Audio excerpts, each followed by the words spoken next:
une petite sélection de titres parfaite pour cette saison, ça vous tente?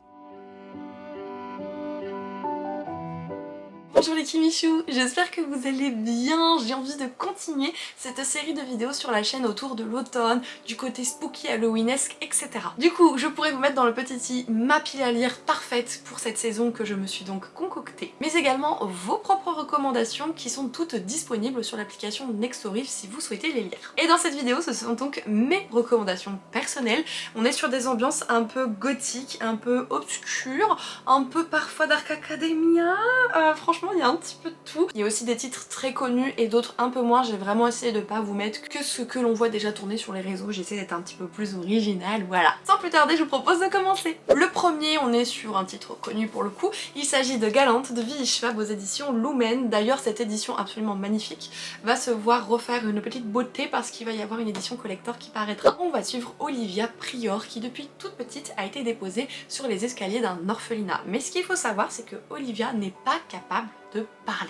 De sa maman, il lui reste uniquement un petit carnet relié, etc. où elle a écrit plein de choses un peu juste fou parce que sa maman était soi-disant folle. Et la seule phrase qui reste à la fin de ce journal et qui travaille depuis toujours Olivia, c'est qu'elle lui dit qu'elle sera en sécurité tant qu'elle ne s'approchera pas de Galante. Un beau jour, Olivia va recevoir une drôle d'invitation parce qu'en vérité, il y a un oncle. Elle ignore son existence, mais elle a un oncle et celui-ci l'invite donc à rejoindre la demeure familiale, la demeure de Galante. Malgré le fait que sa maman l'ait toujours prévenue au travers de ce journal, elle a tellement envie en fait d'être aimée, d'être choyée, de faire partie d'une famille qu'elle va accepter de se rendre à Galante. Je ne vous en dirai pas plus sur ce qui se passe à Galante, sachez qu'elle y va assez rapidement pour le coup, mais on est vraiment dans cette ambiance lourde, cette ambiance un peu angoissante dans ce récit, et c'est vrai que franchement j'étais complètement absorbée. Ce qui est important aussi de souligner, c'est que Olivia n'est pas capable de parler, elle n'est pas muette, elle n'est pas capable de parler, et je trouve que déjà avoir ce type de protagoniste, ce type de représentation, c'était franchement brio. Ensuite, ce qui se passe à Galante, j'adore. Franchement, ça prend une part à laquelle je m'y attendais pas du tout, mais qui en même temps est tellement logique et sensée dans cette histoire que du coup, j'étais complètement transportée. Vraiment, je crois que c'est un de mes préférés de Vili Schwab, en tout cas personnellement pas tapé. Je l'ai préféré à La vie invisible de la rue. Sachez qu'en plus, en termes de narration, vous avez des pages noires qui concernent un texte bien précis, vous avez aussi des dessins qui sont contenus dans un journal, enfin vraiment, on est sur quelque chose de très riche et qui rend encore le récit d'autant plus vivant et prenant. Une petite pépite en somme. Dans la catégorie des livres carrément moins connus, mais alors là il m'a foutu une chair de poule, il s'agit donc de Last Memory de Yukito Ayatsuji aux éditions Pika, mais romance coup-ci parce que Pika c'est une maison d'édition notamment axée manga de base. Nos pires peurs sont parfois tapies dans nos souvenirs. Shingo Atano, lors de l'été 1999, qui est donc doctorat, va apprendre une nouvelle complètement dévastateur pour lui. Il va apprendre que sa mère en fait elle est atteinte d'une maladie neurodégénérative, c'est-à-dire qu'elle perd la boule mais d'une manière totalement fulgurante, ça va à une vitesse mais fou. Et ça lui fait très peur en fait de voir sa mère comme ça, mais plus encore, il a peur que ce soit héréditaire. C'est pour cela qu'il va donc parcourir un petit peu du pays pour retrouver sa famille et en apprendre un petit peu plus sur ses origines. Et tandis qu'il se donne de plus en plus dans ses recherches, il est assailli par des espèces d'hallucinations hyper étranges, mais c'est toujours les mêmes. Un éclair immaculé, le bruit d'une sauterelle qui bondit, s'ensuit les hurlements de nombreux enfants. Ces hallucinations auraient-elles un lien avec le dernier souvenir qui hante sa maman? Alors, attendez que je vous parle de tout ça. En fait, c'est le genre de bouquin, on n'est pas sur de l'horreur, mais c'est d'une lourdeur, vous avez genre peur quand vous le lisez, vous allez entendre un bruit, vous allez arrêter votre lecture, vous allez regarder, et vous allez être là genre... C'est un chat, dis-moi que c'est un chat. Oh non, j'ai pas de chat. Mais c'est quoi? En fait, c'est totalement ça. À l'époque, je le lisais, je travaillais encore à l'établissement français du sang et par conséquent, j'avais des gardes la nuit, de l'astreinte, donc je devais me déplacer au milieu de la nuit, etc. Et à l'hôpital, au milieu de la nuit, quand on travaille au -1, il n'y a pas de lumière, vous voyez? Donc quand je devais traverser tout le couloir et que je venais donc de lire ce roman le temps que mes examens se terminent, je peux vous dire que j'étais pas sereine, j'ai presque couru dans les couloirs. Pour regagner ma voiture, j'étais pas bien. D'ailleurs à l'époque ça vous a fait beaucoup rire, peut-être que certains d'entre vous s'en souviennent encore. Si clairement Galante, je vous ai dit que j'avais pas trop vu le truc venir et que ça m'avait beaucoup surprise mais que c'était censé dans l'histoire, mais alors ça, mais jamais j'aurais pu imaginer ça, j'aurais pu penser à ça. C'est un génie. Franchement, je trouve que c'est un génie la manière dont c'est fait, mais en même temps, quand vous y êtes, vous avez l'impression d'être sur un truc genre what the fuck. En plus de ça, on est sur une narration, une plume asiatique, donc il faut savoir, et ne soyez pas perturbés, qu'en termes de sentiments, il y a cette pudeur en fait, c'est-à-dire que on rentre pas dans les détails dans tout ça, on n'a pas beaucoup de description de ceci, c'est très bref, et c'est vrai que c'est un peu perturbant parce qu'en tant qu'Européen, on est habitué à autre chose pour le coup, mais ça va avec l'univers. C'est juste que voilà, il faut s'approprier un petit peu les codes de celui-ci, et si vous y arrivez...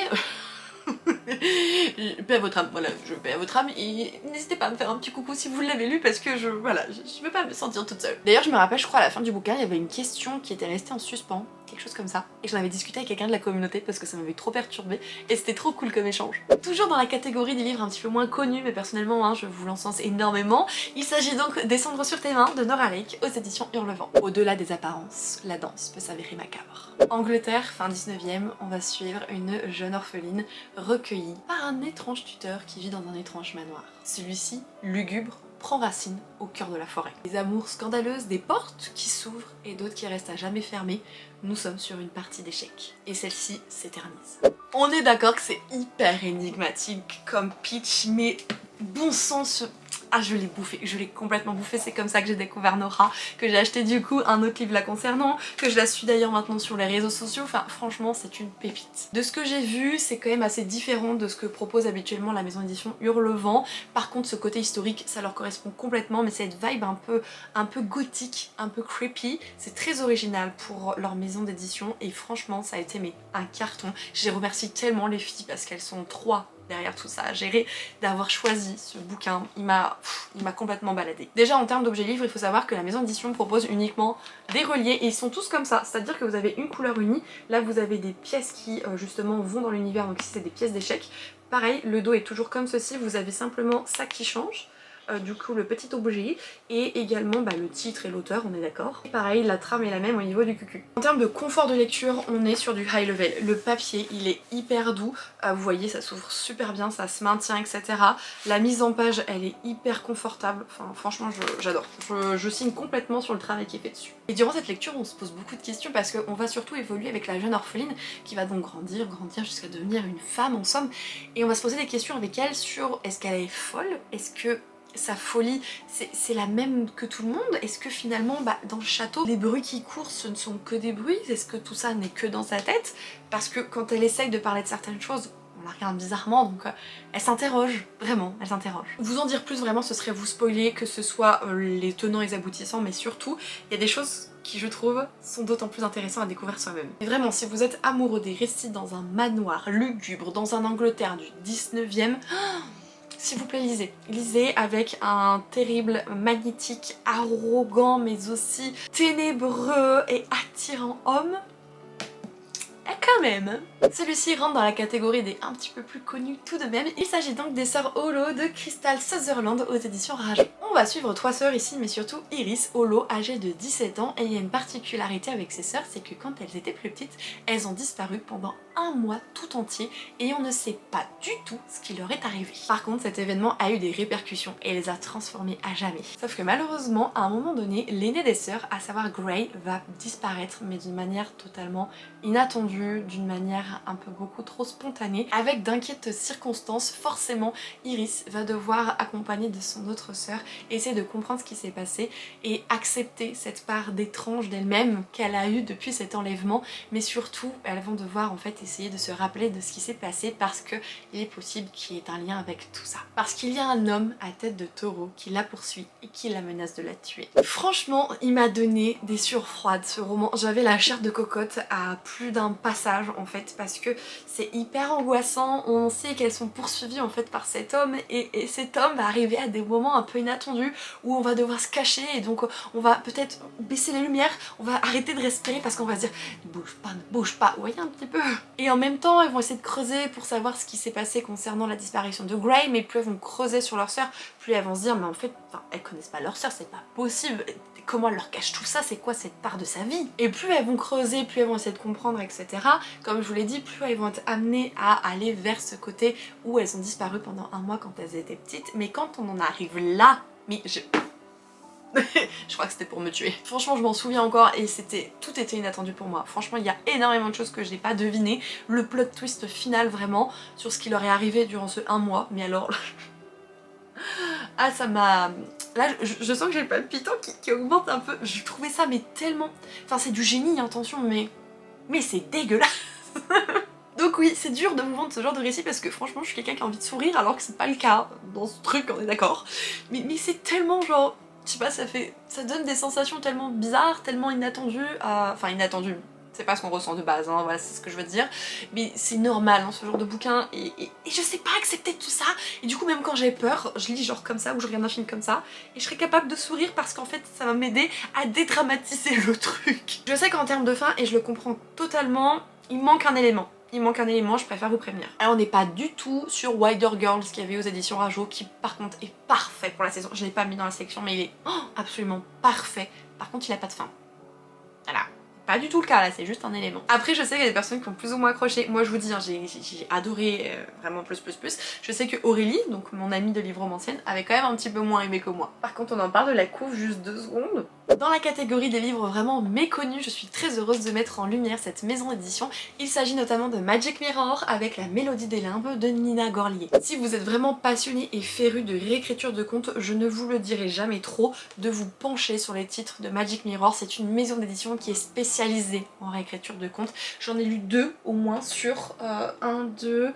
Ouais, que 2, j'en ai 2 autres dans ma pile à lire et à chaque fois franchement c'était de super écriture, carton plein, donc n'hésitez pas à checker un petit peu ce qu'ils vous proposent. Et à les suivre sur Instagram par exemple si vous en avez possibilité, le soutien est toujours extrêmement important. Ici nous sommes sur une revisite d'un conte des frères Grimm, à savoir celui des 7 corbeaux. Personnellement j'ignorais totalement l'existence notamment de ce conte et il me semble d'ailleurs que quand on regarde, c'est ça, à la fin du bouquin vous avez le conte original duquel est inspirée en fait cette histoire. Comment vivre sans rêver. Elisabeth vit depuis longtemps avec un trou dans le cœur, un vide, et en fait sa famille ne comprend pas et la trouve complètement fantasque. Le médecin de famille s'inquiète de plus en plus de sa santé mentale, surtout que Elisabeth a un ami imaginaire, il s'agit de Frédéric, et Frédéric est à moitié humain, à moitié corbeau et est aveugle. Et chaque nuit dans ses songes lucides, elle le rejoint pour échapper à sa vie. Sauf qu'un jour, lors de l'un de ses rêves, elle va croiser l'entrepasseur qui est en fait l'entité qui régit sur le monde des songes. Et il va avoir un défi implacable à lui proposer. Elle a donc 7 jours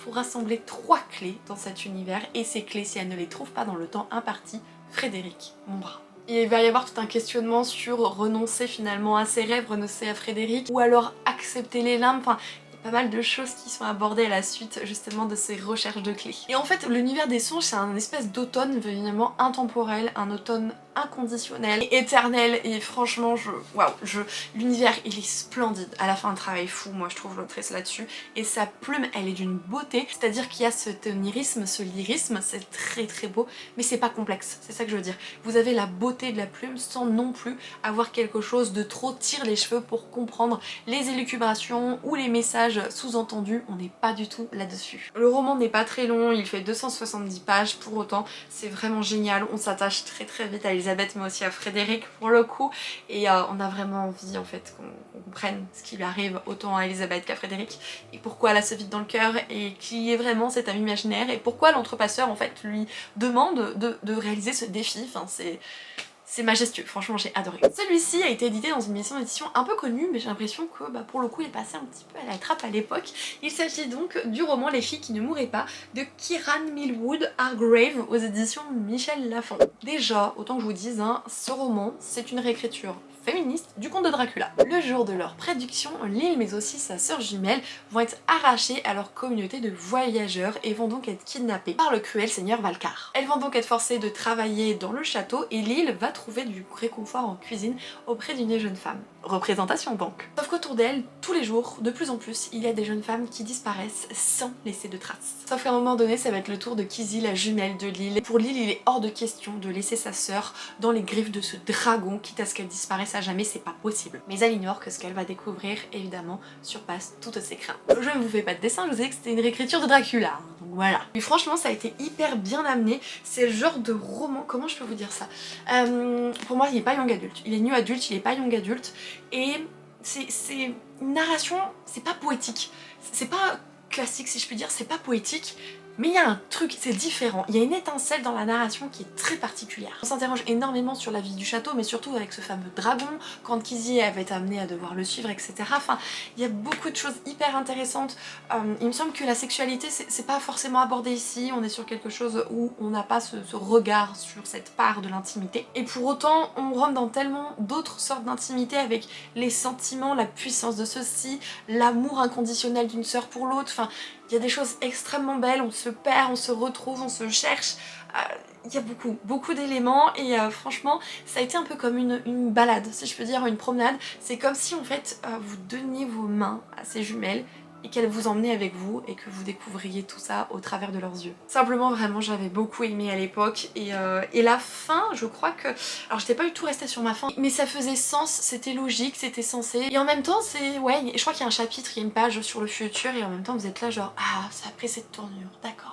Bref, comme tous ces livres, je vous le recommande. Dernier roman à vous présenter, celui-ci est un peu plus connu pour le coup. Il s'agit donc de Belladonna de Adalyn Grace chez De Saxus. Bon déjà rien qu'avec la couve, hein. Tout ce qu'il y a en dessous, on peut se dire qu'on est déjà pas mal. Belladonna, c'est l'histoire de Signa, âgée de 19 ans, qui a en fait un drôle de pouvoir, si on peut dire. Elle ne peut pas mourir. Peu importe ce qu'elle fait, elle ne meurt pas, mais quand elle s'approche des portes de la mort, elle voit justement la mort. Parce qu'en fait, Signa aurait dû mourir petite à cause d'une certaine intoxication, d'un certain poison, et elle est la seule à avoir survécu. La mort n'a pas réussi à l'accueillir. Depuis toujours, elle change donc de maison, de famille pour l'accueillir, et à chaque fois qu'elle se rend quelque part, il y a un drame. Jusqu'au jour où ses seuls parents restants sont les Hawthorne, et elle va donc se rendre dans leur manoir. C'est magnifique là-bas, il y a de superbes cérémonies, mais en vérité, la famille complètement détruite depuis la disparition de la maman. Et en fait le papa justement il organise ses balles pour toujours en fait se noyer dans tout ceci afin de ne pas penser à son chagrin. Et ils ont 2 enfants, un jeune homme et une jeune femme et la jeune femme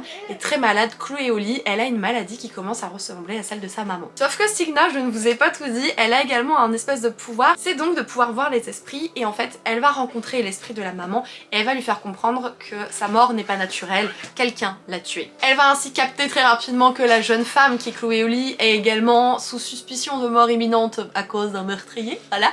Elle va donc dans ce château essayer de comprendre ce qui est arrivé à la mère, ce qui est en train d'arriver à la fille avec qui elle s'entend très bien, mais aussi peut-être accepter sa part de noirceur, accepter sa relation avec la mort, quelle qu'elle soit, enfin bref. Tout ceci. Et j'ai complètement adoré, j'ai été complètement transportée, c'était vraiment une vibe, une ambiance noire, obscure, gothique, so creepy, enfin c'était tout ce que je recherchais, saupoudré d'un meurtre et d'une enquête, je sais pas ce qu'il me fallait de plus, franchement ce bébé était fait pour moi. Je n'ai pas du tout vu venir l'identité de la personne, en l'occurrence le meurtrier, la meurtrière de cette histoire. J'étais un peu sur le cul comme on dit et en même temps c'est pas tiré par les cheveux, il y a pas mal de choses assez bien, assez pertinentes, l'identité d'une personne aussi qui est révélée à un moment donné, j'ai vu ça, je fais mais le bip. Enfin franchement j'ai rien vu venir, j'ai pu que profiter de ma lecture. D'ailleurs moi je pensais que c'était un one shot, ce n'est pas le cas, il y a un second tome, sachez que si vous le lisez, franchement aucune frustration, vous avez tout ce qu'il faut à la fin de cette histoire pour être repu. Je suis désolée, vous avez sûrement bougé et peut-être encore dans l'avenir parce que Gabriella adore jouer avec le trépied, c'est une catastrophe pour tourner avec elle quand elle se réveille. Et si ce roman s'appelle Belladonna, ce n'est pas pour rien, je vous laisserai donc découvrir le pouvoir de la belladone dans ce roman. Et pour clore cette vidéo, j'avais envie de vous mettre un petit graphique. Et il s'agit donc de Jizo de Mato et Monsieur Tan aux éditions Glénat. Oui c'est ça. Aki, un petit garçon, ne retrouve pas du tout le chemin de sa maison, il est complètement perdu. Et à chaque fois qu'il essaye de discuter avec quelqu'un, lui dire je suis perdu, aidez-moi, mais tous les gens ils sont indifférents à son égard, sauf un autre petit garçon. Sorti de nulle part, il se nomme Jizo. Est-ce un enfant des rues? Va-t-il le ramener chez lui? Pourquoi est-ce qu'il le traîne vers un certain temps? Malgré son grand sourire, Aki va avoir du mal à faire confiance à Jizo. Le problème c'est que la nuit, une sorcière rôde et enlève les jeunes enfants. Alors le problème c'est qu'il faudrait que je vous donne la thématique de ce roman en termes de trigger warning, mais si je vous donne la thématique, ça vous spoil toute l'histoire. Du coup, ça va être compliqué de vous donner la thématique. Après si vraiment vous la voulez, n'hésitez pas à m'envoyer un message privé sur Instagram, je vous la donnerai, mais c'est dommage parce que du coup vous passerez à côté de tout. Adi, il est trop mignon comme petit garçon, il est tellement touchant, il est là à vouloir rentrer chez lui, je veux ma maman et tout, et personne ne répond.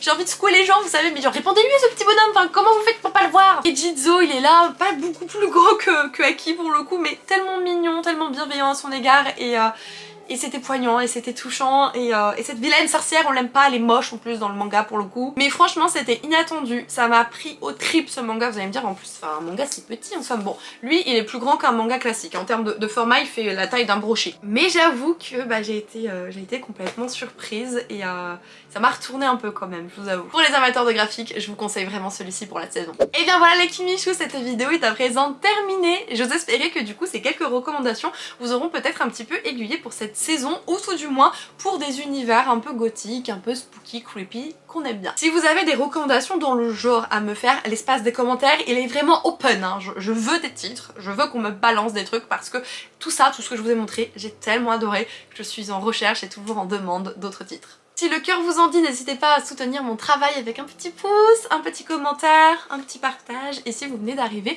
n'hésitez pas à vous abonner si vous avez apprécié ce que vous avez pu voir. Je vous fais des gros bisous les Kimichou, prenez soin de vous, vous savez que c'est extrêmement important. Ciao!